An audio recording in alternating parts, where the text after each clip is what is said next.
Buen día, hoy estamos en nuestra cámara en acción visitando a Washington Padilla, un increíble socio del sector químico que hoy nos va a contar qué es lo que hace desde su empresa.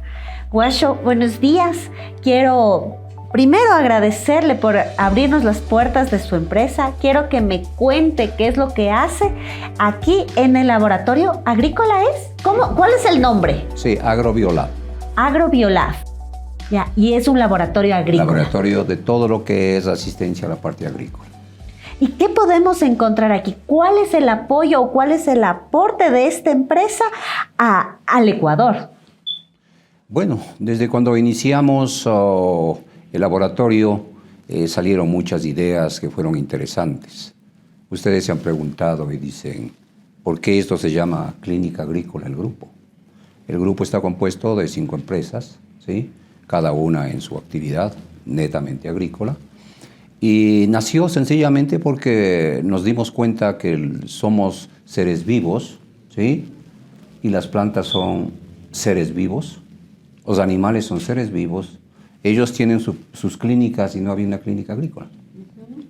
¿Por qué llegamos a esa conclusión? Porque hicimos la investigación necesaria para ver que tanto los animales como los vegetales y el hombre, ¿sí? Partimos de una misma molécula, ¿sí? La estructura es exactamente igual, con cambios realmente ligeros, obviamente, ¿sí? En el caso, por ejemplo, de la clorofila, es una molécula bastante grande, ¿no es cierto?, de carbonos. Tiene, dentro de esa estructuración, tiene nitrógeno, tiene carbono, y el núcleo de esa estructura es el magnesio, ¿sí? Mientras que los hematíes nuestros de la sangre, ¿sí?, tienen la misma estructura, tienen el mismo nitrógeno, tienen es más pequeña, ¿sí? Tiene menos hidrógenos que lo que tiene la clorofila, y el núcleo es el hierro. Entonces ahí viene, ¿no es cierto?, la situación de las diferencias, pero calzamos dentro de esa misma estructuración. Y entonces decimos, partimos de una misma célula. Entonces, creamos lo que es la clínica agrícola formada por un grupo.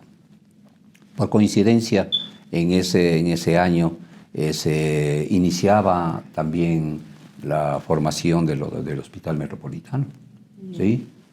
La diferencia, cuando los médicos se organizaron, ¿sí?, pusieron sus fondos y empezaron, ¿no es cierto?, poniendo su aporte y todo. Cuando yo llamaba a mis compañeros, nadie, ¿no es cierto?, se motivó. Eso es más lucrativo. Nadie se motivó. Y entonces tuvimos que ir viendo, digamos, ¿no?, o sea, atrayendo a la gente. Y lo primero que me preguntaban era, ¿y cuánto me vas a pagar? Entonces yo les decía, no, tú te vas a pagar. Tú vos no tienes ni piso ni techo, estás abierto. Yo lo que te pongo es las facilidades como hace cualquier hospital. Y yo como que te contrato cuando necesite tus servicios. Un nematólogo, por ejemplo, dedica a todo lo que es, ¿no es cierto?, conocimiento de los nemátodos que atacan especialmente a las raíces de las plantas. Entonces, esa persona podía perfectamente venir, y es el que más ha aguantado, todavía está con nosotros, ¿sí?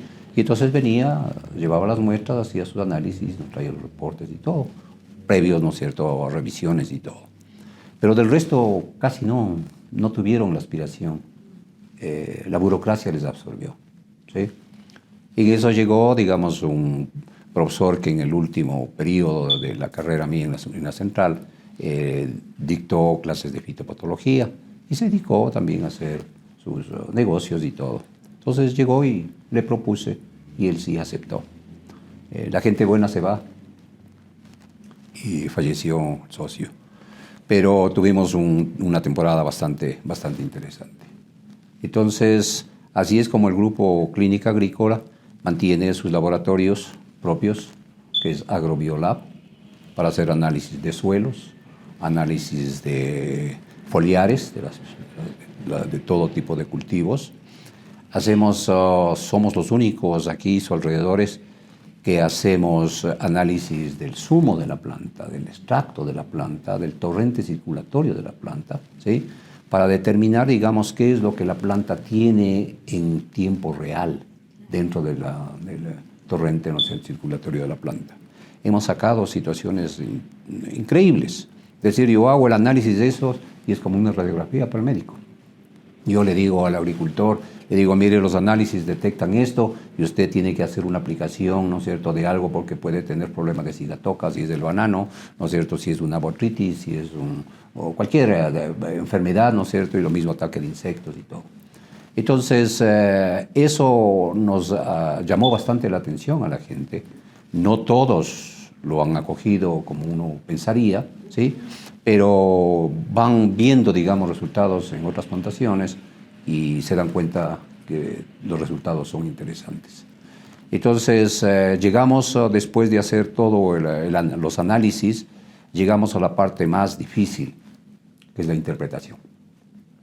¿Qué me dice este número? ¿Qué me dice este análisis? ¿La planta está bien? ¿La planta está mal? Llevándonos de otro concepto interesante. Las plantas no miran, al igual que nosotros, cantidades, miran balanceamientos. Entonces, algo balanceado resulta mucho mejor algo, ¿no es cierto?, en cantidades altas.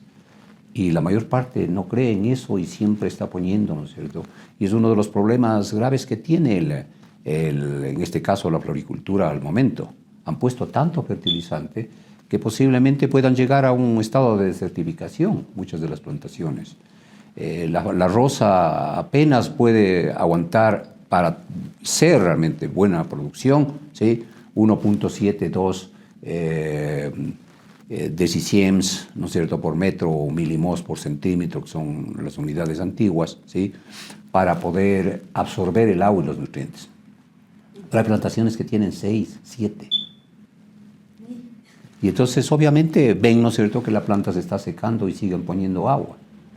Y a eso, que es lo que le comentaba del concepto de lo que es la ósmosis. Para poder entenderlo, ¿no es cierto?, claro es cuando yo tengo la planta y le salgo el extracto, ¿ya?, y tengo el suelo, saco la solución del suelo, mido y comparo. Entonces empezamos a ver, ¿no es cierto?, que la planta tiene mayor concentración de sales en sus células que el suelo. Y por eso puede hacer ósmosis.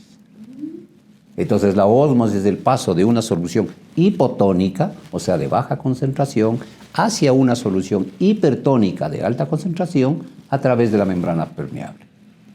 Eso es, ¿no?, lo que hace en los seres vivos, a nosotros. Nuestra sangre, ¿no es cierto?, se pasa del torrente entre células a la parte celular interna ya, ¿sí?, mediante ósmosis. Entonces en la planta tenemos el sistema que llamamos el apoplástico, que es el que está entre las células, y el simplástico, que es el que está en la célula per se. Como está más cargado de azúcares y todo, eso crea el proceso osmótico y pasa hacia del apoplasto al simplasto. Pero yo veo que el laboratorio no es un ente de diagnóstico, no es que estoy buscando a que no está funcionando y quisiera saber qué es lo que le pasa. Al contrario, debería ser también un tema de prevención, de optimizar una producción. ¿Cómo funciona? Bueno, los análisis nos dan la respuesta.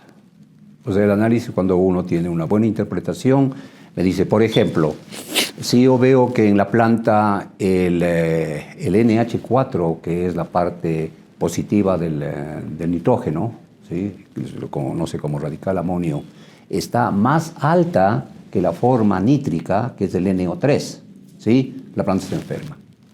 Y yo le llamo, ¿no es cierto?, que la planta está empachada. Y por esa razón no hay metabolismo.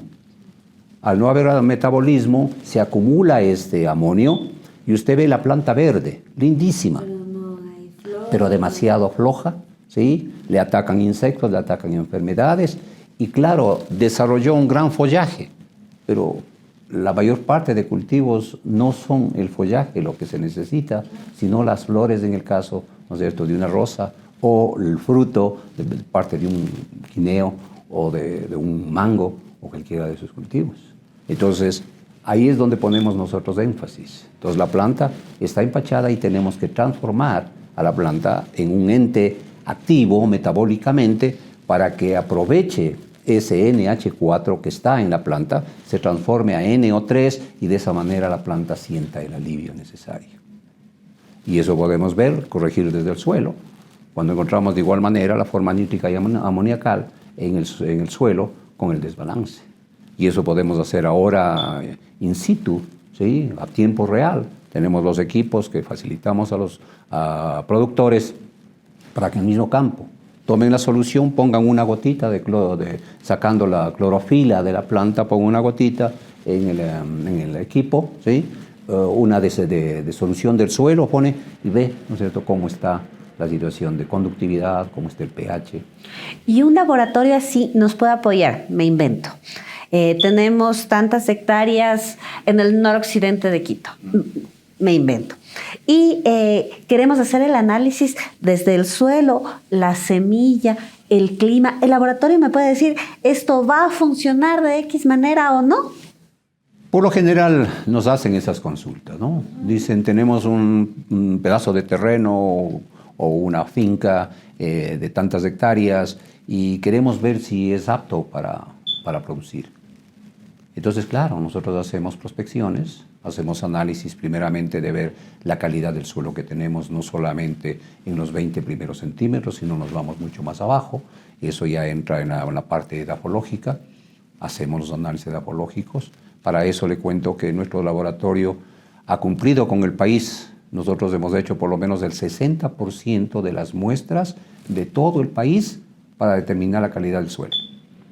Y más que nada entrar dentro de un programa de clasificación de suelos. Entonces tenemos ya clasificados los suelos hasta el nivel de suborden, que es poco todavía, porque se tendría que llegar ya a una clasificación de serie para estar totalmente completo para poder hablar de fertilidad. Pero hay que tomar en cuenta que un suelo puede ser fértil, pero no puede ser productivo siempre. Ni para todos. Por el desbalance que puede existir.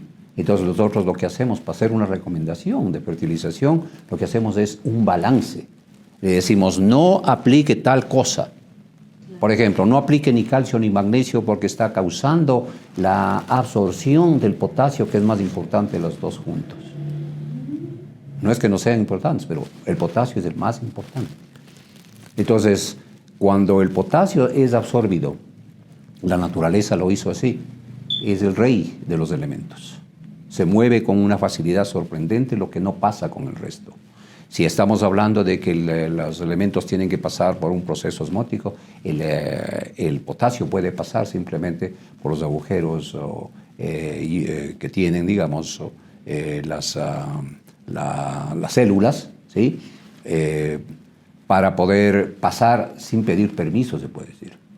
Mientras los otros elementos tienen que hacer los intercambios y todo, el potasio se resbala prácticamente por estos agujeros que se llaman iónicos. Entonces, si uno, como digo a los estudiantes, si uno sabe manejar potasio, sabe manejar fertilización. Y no se dejen llevar por cantidades, sino el equilibrio, el balance. Para poder hacer eso hemos hecho una investigación grande y ahí es cuando yo agradezco a mis estudiantes porque hemos trabajado juntos. No descuidé en ningún momento, sino puse siempre activos a mis estudiantes, sea de cualquier universidad. Y decía, necesitamos tener información. Decía, necesitamos saber cuánto la planta de tomate, por decir, necesita absorber para tener tantos kilos de tomate. ¿Podemos hacerlo? Bueno, vamos. Entonces, ponía a la disposición mi laboratorio, costo es bastante alto, pero ahora estoy viendo los réditos, ¿no es cierto?, de esa inversión que hemos hecho. Entonces, uno tiene todo lo que es la absorción de nutrientes. Entonces, dice, en esta etapa fenológica, lo que llamamos la fenología, la curva, ¿no es cierto?, desde lo que es la siembra, luego viene el trasplante, luego viene la fase de crecimiento, la fase de desarrollo, ¿sí?, la fase de floración, y ahí es la más importante de todas. Y luego en la vida no hay una línea recta al infinito, sino que llega, ¿no es cierto?, y forma la meseta que se llama, y ahí es donde se estabiliza, hasta que llega ya la parte de maduración, y ya para la cosecha declina la curva. Entonces son las fases fenológicas. En cada uno de esos puntos hemos sacado plantas desarrollando con buena fertilización, buena comida, ¿sí?, y hemos hecho el análisis de raíces, de tallos, de hojas, de frutos. Pero Washington Padilla fue profesor de la Universidad Central, pero sigue siendo instructor, sigue instruyendo desde acá, desde el laboratorio. Así es, así es. He tenido la oportunidad, me ha gustado desde siempre la cuestión de enseñar. Cuando me gradué yo del Colegio Montúfar, me entró a mí, me motivé realmente con toda la parte de ciencias naturales, la química fundamentalmente, y de esa manera pues salí del colegio escribiendo un pequeño libro que se dedicó a todo lo que es entender el origen de la vida. Entonces eso me motivó para que me ponga más estricto en el aprendizaje de la química y todo, y eso me ha servido para poder hacer mi carrera, se puede decir. Salí yo del colegio, agradecí a mis padres por el apoyo hasta ese momento y le dije, de aquí en adelante todo es cuestión mía. Entonces trabajé en algunos colegios nocturnos, dando química orgánica, química inorgánica, y me batía, ¿no? Así pagaba la universidad, hasta que la universidad reaccionó y creó las ayudantías de cátedra. Entonces me gané la ayudantía de química de suelos, laboratorio, y ahí empezó ya mi carrera como especialista en lo que es el área, ¿no es cierto?, de suelos, de nutrición vegetal. Es así como hemos ido caminando. Pero claro, no he desmayado en absoluto, más bien incentivo a la gente que se prepare. Veo que hay muchos cursos, ¿no es cierto?, que quieren dar online y cobran por esos cursos y todo. Le digo, no está ahí la ganancia. La ganancia es traspasar para que él pueda llegar hacia uno, ¿no es cierto?, y sienta la necesidad de hacer las cosas mejor. Entonces, como ustedes vieron, tenemos una salita de clase como para 40 estudiantes, donde han venido de todas las universidades y siguen viniendo.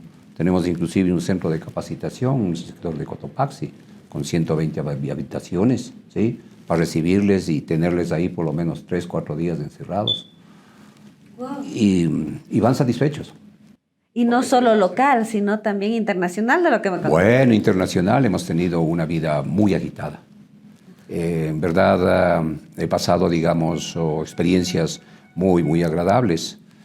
Cuando trabajé en INIAP 15 años, ¿sí?, ahí tuve la oportunidad de ganarme la beca para ir a estudiar en Estados Unidos, en la Universidad de Estado Carolina del Norte, donde tuve unos maestros, pero excepcionales. O sea, de premio Nobel en realidad, ¿no? Fue la mejor época, creo, de desarrollo de tecnología para la agricultura moderna. Y claro, ahí tuve la oportunidad de tener la especialización en lo que es fertilidad de suelos y manejo de cultivos. Todo regresé a INIAP, trabajamos poniendo en práctica todo, y ahí me di cuenta de que ya estábamos perdiendo el suelo y no teníamos en muchos casos dónde producir por el efecto erosivo. Entonces trabajamos y creamos un proyecto muy interesante para conservación de suelos y aguas. Recibimos el apoyo internacional y con eso trabajamos. En eso tenía que ver cómo prepararse en todo lo que es el área ya de física de suelos. Y lastimosamente había opciones para ir a las universidades americanas, pero la gente no se preparaba con el idioma, ¿no? Claro. Era el limitante. Entonces dije, no vamos a perder esa oportunidad, que era para tener un assistantship, si era una ayudantía de cátedra ya, y pagarme así los estudios. Entonces me fui a la Universidad de Minnesota, ¿ya?, y ahí cambié a lo que es física de suelos, un cambio brutal, ¿no? Porque en Estados Unidos lo que se hace, usted empezó como químico y termina como químico, ¿sí? Pero uno queda, ¿no es cierto?, como químico, pero queda faltando algo y hay que seguir. Entonces me cambié, pero fue una experiencia maravillosa. Entonces ahí empezamos a trabajar ya con todo lo que es fuertemente la conservación de suelos. Actualmente, ¿cómo podría apoyar el Estado a la parte química, a la parte de la agricultura? ¿Cuál es su visión? Bueno, el Estado para mí, ¿no es cierto?, debe ser el supervisor. O sea, no debe meterse en nada más, sino hacer una supervisión, pero adecuada. O sea, no lo que ahora vemos, ¿no es cierto?, que todo se acercan al empresario punitivamente. Esto, ¿no es cierto?, ha cumplido, esto tanto le cuesta. Pero ¿cómo puedo solucionar? Nadie sabe. Entonces, así no puede ser. El Estado tiene que dejar que la empresa privada se abra, pero con confianza, ¿sí?, en que va a recibir el apoyo. Porque yo le contaba, entramos en un proyecto de tomate, ¿no es cierto?, único en el país, que era el tomate San Marzano, para hacer doble propósito, industrial y de mesa. Trabajamos, hicimos una inversión propia, ¿sí?, para llegar ya a tener el mejor producto que se ha podido tener en el mercado. Entra el Estado, cambia, ¿no es cierto?, las normativas, sube o baja los estándares y me sacaron los mercados porque tenía mi producto alto en grasa, alto en sal. Le digo, pero si es una conserva en aceite, y el aceite no es el que se toma, sino lo que está, ¿no es cierto?, protegido dentro de ese medio. ¿Por qué tienen que calificarlo así? Pero hágales entender. Y perdí prácticamente. Construí invernaderos y todo, y perdí. Entonces, no tengo realmente mayor fe en que el Estado pueda hacer algo sin la participación de todo lo que es la parte empresarial. Y ahí que es que la CAPEPI juega un papel muy importante, ¿no?, para fortalecer a las empresas, para que de ahí se genere la mano de obra y de ahí se genere realmente la riqueza en el país. Pero con ciencia y tecnología y bastante educación. Y la educación es lo que menos se pone atención. Entonces, un país sin ciencia y tecnología es un país vacío. Es un país pobre. Y sin educación llega a la pobreza. Entonces, eso es lo que queremos nosotros, que la gente nos entienda, que nosotros no hemos puesto nuestra empresa para hacer dinero. Yo pude haber hecho mucho dinero cuando estuve trabajando con la Chevron Chemical a nivel latinoamericano, pero vendiendo tóxicos, vendiendo agroquímicos. No me preparé para eso. Y por lo tanto puse mucho empeño en todo lo que es generar nuestra propia tecnología, asegurar que nuestra metodología es para nuestros suelos, para nuestros cultivos, no traer tecnología foránea, que son equívocos demasiado grandes, pero es la vanidad de la gente que cree que porque está trabajando con un extranjero le va a ir mejor que una persona que ha vivido toda su vida haciendo prácticamente, desarrollando tecnología propia. Nadie es profeta en su propia tierra, dice, ¿no? Brasil a mí me ha acogido, pero grandemente. He tenido desde el comienzo en todo lo que es el área de floricultura especialmente. Cuando yo llegué a Brasil, al sector de Olambra, que es la gente que me va a visitar la próxima semana por el asunto de la Feria de las Flores acá, ¿sí? Esa gente estaba perdida realmente, no tenía la idea de lo que era un cultivo nuevo, pero trataban de hacer. Cuando nosotros llegamos con la tecnología nuestra, que fue bastante ayudada por la tecnología colombiana, que nos llevaba unos 8 o 10 años de ventaja, ¿sí? Pero a la final ahora hemos llegado a estar igual o superior realmente, ¿no? Porque la gente se ha preparado. Entonces, todos los años, yo viajaba 2 o 3 veces a Brasil a dictar los cursos, ¿sí?, a asistir a los congresos. Fui asesor del grupo de la Asociación Brasilera de Riego y Drenaje, ¿sí? Porque una cosa es manejar el agua colocando las válvulas, los tubos, los aspersores, y otra cosa es saber cómo puedo manejar ese equipo de tal manera que la planta se vea favorecida, sin gastar ni mucha agua, sin desperdiciar el fertilizante, y eso es el problema que tenemos ahora.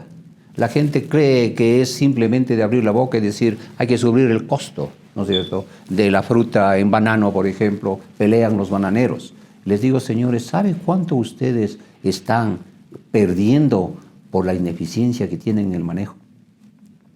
Ustedes ponen toneladas de fertilizante que en realidad casi no lo necesita la planta porque ahí está.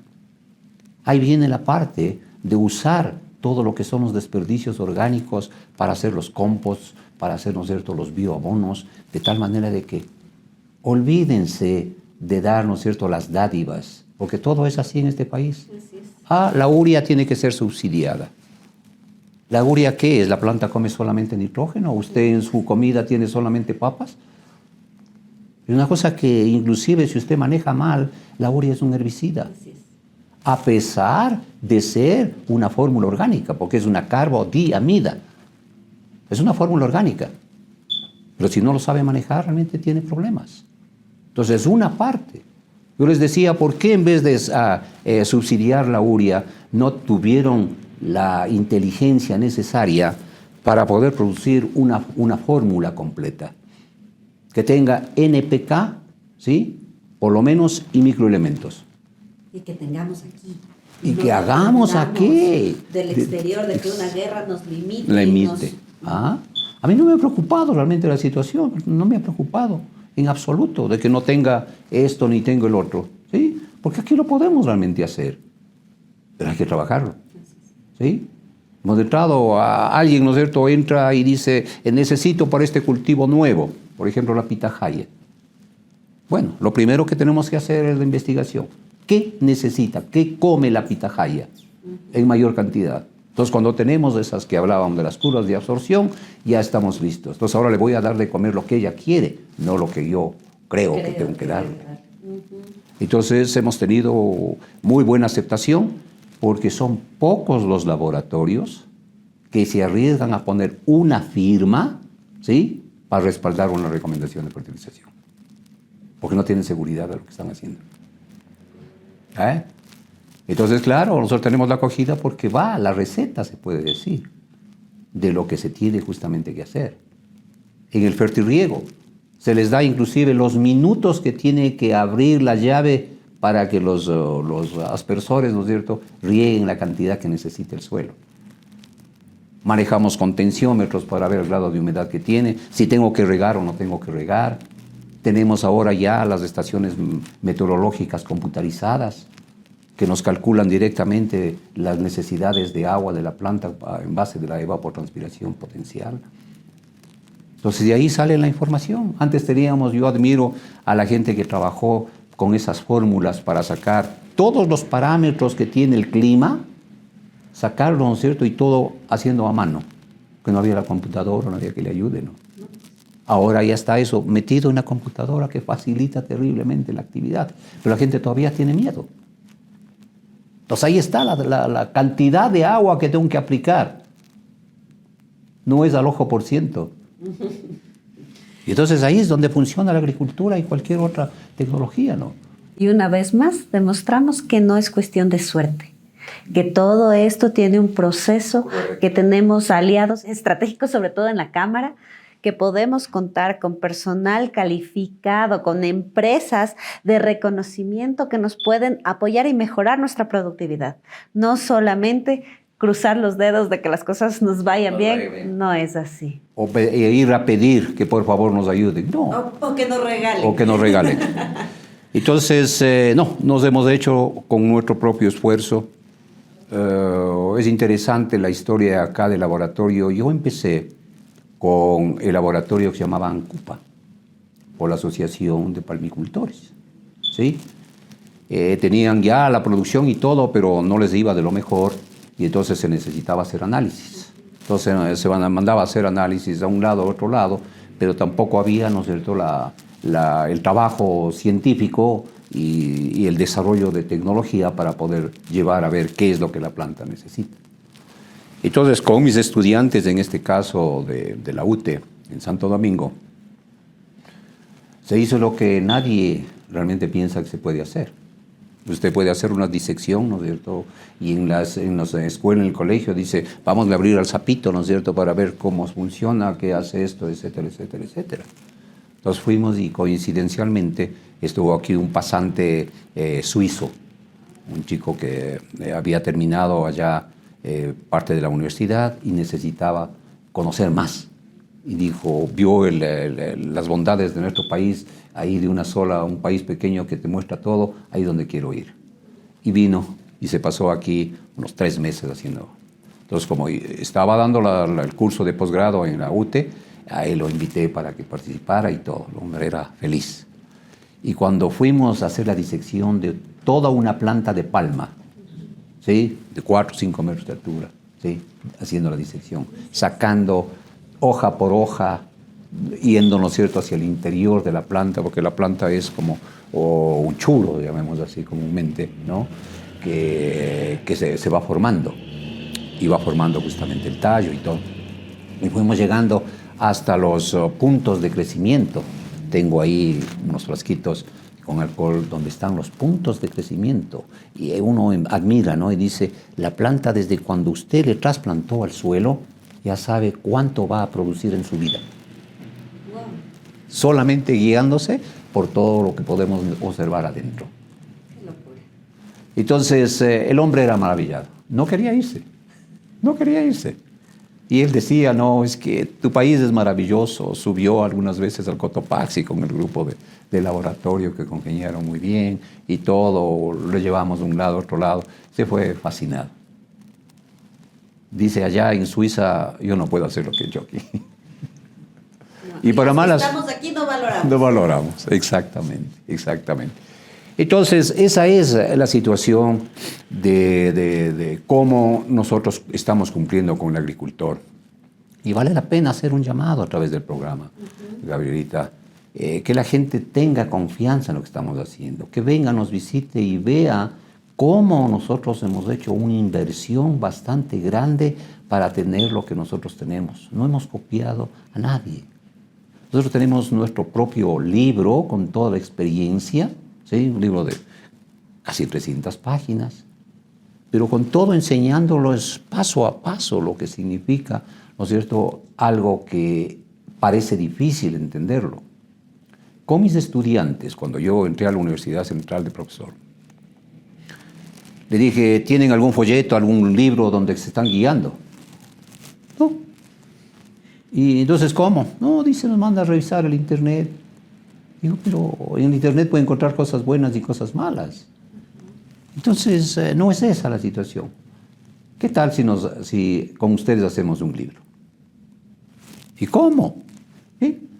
Yo aprovechando la tecnología, ¿sí? Ya salió todo lo que es el PowerPoint y toda esa situación. Yo preparaba mis clases, ¿no? Con todo el asunto.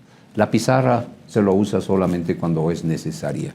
Pero en un gráfico, una diapositiva, un cuadro, una imagen, ¿sí?, vale por 1000 palabras. Entonces, eso no es cierto. Entonces le digo, voy a grabar, y llevaba el equipo mío de grabación, ¿sí?, y grababa la clase. Luego pasaba a un CD y les entregaba a 3, 4 estudiantes, toma, y vas a hablar todo lo que vas a pasarle a Word, ¿no es cierto?, todo lo que yo he hablado, ¿ya? Guardando las fotografías y todo, y vamos a crear. La siguiente clase, hablamos sobre el pH, otro el pH, pero lo importante es que todo esto va a estar soportado por lo menos con 5 citas bibliográficas cada uno, para dar el soporte de lo que se está diciendo.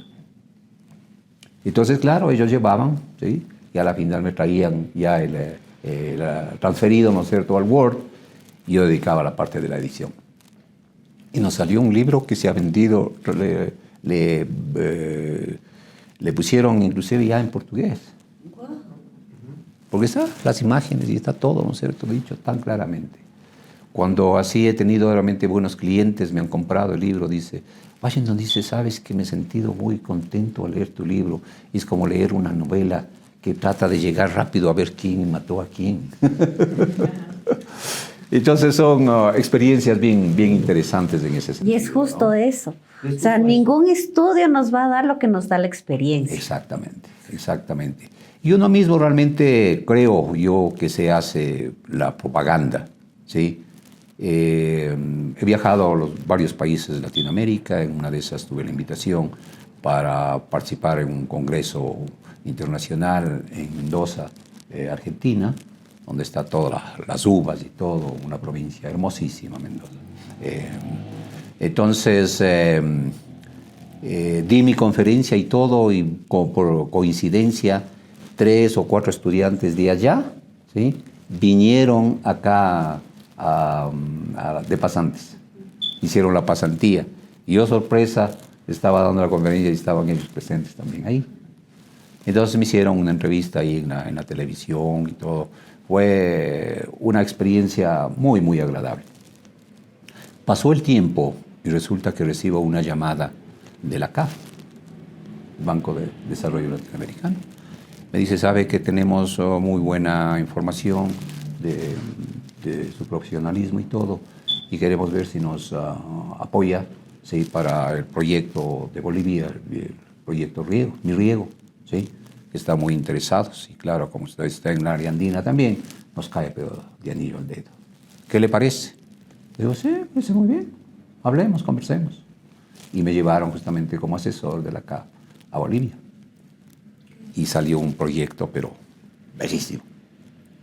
Esa gente, a pesar de que los comentarios y todo del presidente Evo Morales y todo, pero el tipo era inteligente. Si no tenía, ¿no es cierto?, la preparación como tienen otros y que no saben qué hacerse con la preparación. Entonces el señor tenía sentido. Se hizo asesorar bien y todo, y de esa manera pues fue saliendo. Y en su discurso decía, no me he preocupado como en otros países de las carreteras, me he preocupado de crear el riego. A más de 4.000 metros tenían unos canales, pero de primera orden. Se producían, ¿no es cierto?, ya todos los cultivos tradicionales de ellos, pues. La oca, el melloco, la macho, la quinoa y todo eso, pues, ¿no? Entonces ya era un avance grande. Entonces yo me fundamenté, y eso por eso digo cuando uno tiene la suerte de tener buenos maestros, yo me fundamenté en una ecuación que fue desarrollada por uno de los 5 más grandes científicos del mundo en la década de los 70, el doctor James Fitz. Él fue llamado por el Papa entre los 5 más importantes técnicos en la agricultura para que ayuden a solucionar el hambre en el mundo. Es decir, la religión, había más preocupación en la parte social, en la parte, ¿no es cierto?, de cómo hacer producir a la misma gente, no regalarles, no darles así porque sí, es decir, darles, ¿no es cierto?, la caña para que él pueda pescar. Entonces, con eso, interesante, esa ecuación que se llama la ecuación de producción. Son 4 factores: clima, suelo, manejo y cultivo. Y con eso usted habla, ¿no es cierto?, todo con los subfactores que se encuentran en cada uno de esos. Y les desarrollé un programa, pero espectacular. Conocimos mucho de lo que hace el laboratorio de Washington Padilla, pero también encontramos por ahí, parece que ya estamos incursionando en esto del cannabis. ¿Qué está haciendo Washington Padilla con esto? Bueno, AgroBioLab ha sido un laboratorio todo el tiempo de investigación. Si usted ve, ¿no es cierto?, nuestro letrero dice Laboratorio de Investigaciones. Y entonces cuando viene, digamos, algo que parecía el cuco en todo lado, y hasta ahora algunas gentes lo creen que es así, una planta que en realidad desde sus inicios fue considerada como una mala hierba, ¿ya? Es como decir una manzanilla aquí, un culantro, un perejil, ¿sí?, que tienen sus características muy, muy inéditas de esos cultivos. Así se encontró dentro de lo que es el cannabis. Si bien es cierto lo que decía hace un momento, la ciencia se fue yendo, ¿no es cierto?, por el mal camino, ¿sí?, y apoyado por los mismos gobiernos, que es lo malo. Y entonces se lo tomó como que era realmente malo y que cree que la marihuana es solamente para fumarla. No, la marihuana es una planta que se lo llama ya cannabis, en el caso medicinal, y se lo llama cáñamo en el campo industrial. Una planta que tiene características excepcionales. Que todo está simplemente en el conocimiento, por eso hay que desarrollar bien las cosas, y no pensar que voy a traer la semilla y sembrar. Entonces ahí viene la situación de lo correcto, de que el Estado tiene que regular, ¿ya? Es decir, si el cannabis va a ser medicinal, no puede pasar del 1% del THC. que es el malo. Pero dentro de los cannabinoides hay maravillas. Si usted quiere sanar un dolor de cabeza, ahí está el cannabinoides. Si quiere, ¿no es cierto?, tener una salud realmente permanente y no padecer de dolores y todo, ahí está el cannabis medicinal, ¿ya? Puede ser utilizado desde la semilla, ¿sí?, que lo fundamental está en la flor. Y luego puede también, todo lo que es la biomasa, puede también ser desde la raíz, ¿no es cierto?, hasta todas las hojas están ahí. Entonces sacamos toda la información necesaria y en esta última feria que tuvimos, que fue organizada por gente del ministerio, nos invitaron y participamos. Y claro, fue una sorpresa porque nosotros les dimos todo de cómo hacer el cannabis desde la plántula hasta la cosecha. Todo con la seguridad del caso, ¿sí?, y con los beneficios que se puede obtener. Veo que la gente no quiere entrar con toda esa filosofía, ¿sí?, sino quiere entrar simplemente como ha hecho con otras cosas. Yo siembro, yo crío la planta, desarrollo la planta y yo hago todo el resto. Entonces, son todólogos. Han venido varios acá, nos han sacado información porque solamente ahí nos visitan. Entonces, que no han querido seguir las normativas y todo, porque es una planta rústica, pero a su vez, ¿no es cierto?, es muy sensitiva. Si no le sabe trabajar, prácticamente entra en etapa de estrés, lo que conversábamos, en vez de que sea una planta fémina, ¿no es cierto?, va a ser una planta macho. Y entonces eso es lo que no se quiere que se produzca. Pero se produce por estrés, por el mal manejo, por la mala fertilización. Entonces, gente que no ha querido trabajar con nosotros, no nos explicamos el por qué. Está trabajando con gente que viene del extranjero. Hay gente que se ha ido 8 días a California y ya viene como experto, pero cobran $500 por hora y no les dicen nada. Pero ahí está la gente. Cuando llega el fracaso, entonces acuden a la clínica. Es como ya cuando el enfermo está ya mal, ¿no es cierto?, va al hospital. Entonces acá llegan a la clínica. Y nosotros, como digo yo, somos como el sacerdote o el médico, que no importa que nos haya mezquinado la primera vez, pero si regresa, seguimos ayudando. Porque para eso es la ciencia, para eso nos hemos formado. Entonces, de igual manera, a quienes estén interesados en producir un buen cannabis con seguridad, ayudamos inclusive en toda la parte legal y todo, para que no exista ningún problema. Pero ya tenemos la información que presentamos abiertamente para que se pueda utilizar una planta excepcional de la mejor forma posible. Excelente, Washito. Ha sido una entrevista muy enriquecedora. Quiero agradecerle, creo que necesitamos hacer otras cuantas porque me encantó. Hay mucho conocimiento y sobre todo mucha experiencia que tiene que transmitirse y ahorraría muchos caminos a muchas personas, mucha pérdida de dinero, si podemos realmente contar con gente experimentada como usted, Washito. Quiero agradecerle por este espacio.